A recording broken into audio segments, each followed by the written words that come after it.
Rezim Presiden Suriah Bashar al-Assad berhasil digulingkan pemberontak yang dipimpin kelompok Hayat Tahrir al-Sham hanya dalam 12 hari. Pemimpin pemberontak Muhammad al-Jolani menyebut jatuhnya Assad adalah kemenangan warga Suriah. Al-Jolani bukan satu-satunya orang yang akan berperan menentukan tatanan baru di Suriah.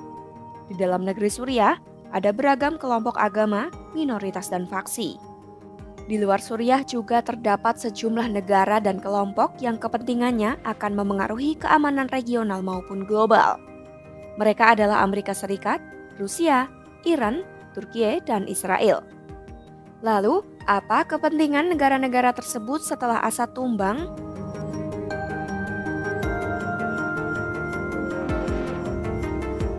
Suriah dinilai penting bagi Timur Tengah dan dunia karena dalam 10 tahun terakhir negara itu menjadi zona persaingan di antara berbagai kekuatan geopolitik.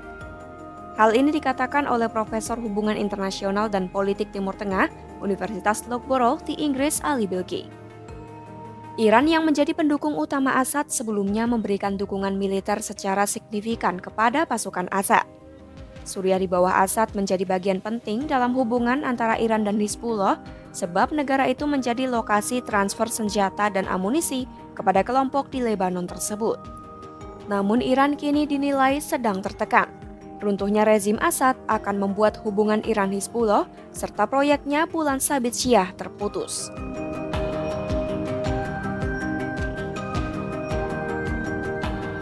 Rusia yang merupakan sekutu Suriah telah mencapai batas pengaruh mereka di kawasan itu yang dinilai akan berpengaruh penting terhadap politik global.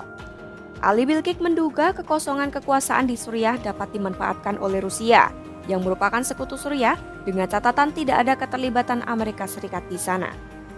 Rusia bisa mempertahankan pangkalan militernya di Suriah, khususnya pangkalan angkatan lautnya yang menjadi pusat operasi untuk kawasan Afrika Sub-Sahara.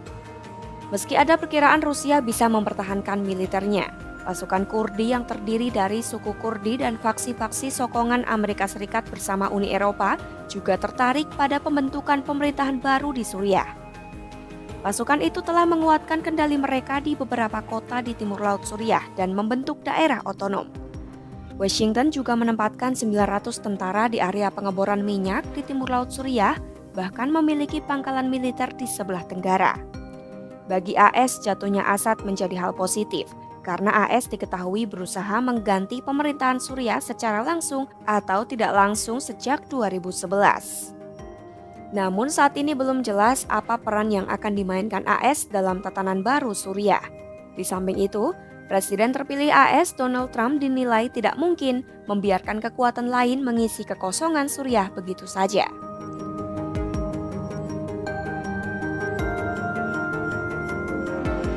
Turki yang telah melancarkan sejumlah operasi militer di Suriah kini secara efektif menguasai wilayah di sepanjang perbatasan utara negara itu. Turki juga mendukung faksi-faksi yang berperan melawan Assad seperti Tentara Nasional Suriah dan Tentara Pembebasan Suriah.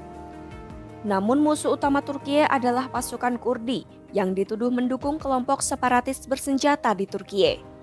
Sejumlah analis menduga Turki memberikan persetujuan diam-diam atas serangan HTS. Pasalnya, Presiden Recep Tayyip Erdogan menyerukan dukungannya terhadap gerakan kelompok pemberontak. Saat ini, kepentingan Turki di Suriah adalah mengawasi dengan saksama siapakah yang akan mengambil alih kekuasaan Suriah, sekaligus mencegah perluasan pengaruh pasukan Kurdi yang dianggap sebagai ancaman nasional karena terkait dengan kelompok separatis Turki atau PKK.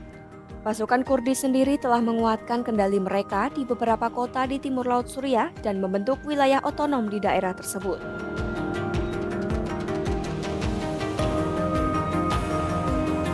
Setelah lebih dari setahun melancarkan operasi militer di Gaza, IDF kewalahan. Namun hal itu tak mencegah Israel mengebom target militer di Suriah. Israel khawatir senjata kimia milik Assad akan jatuh ke tangan musuh. Oleh karena itu, IDF meluncurkan puluhan serangan yang ditargetkan ke tempat penyimpanan dan produksi senjata di Suriah. IDF juga telah mengambil alih zona demilitarisasi di dataran tinggi Golan. Selama pemberontakan Suriah tahun 2011, Israel menilai rezim Assad lebih baik ketimbang jika rezimnya tumbang. Pada Minggu 8 Desember 2024, Perdana Menteri Israel Benjamin Netanyahu pun mengatakan akan mengirim bantuan perdamaian kepada warga Suriah yang ingin hidup damai dengan Israel.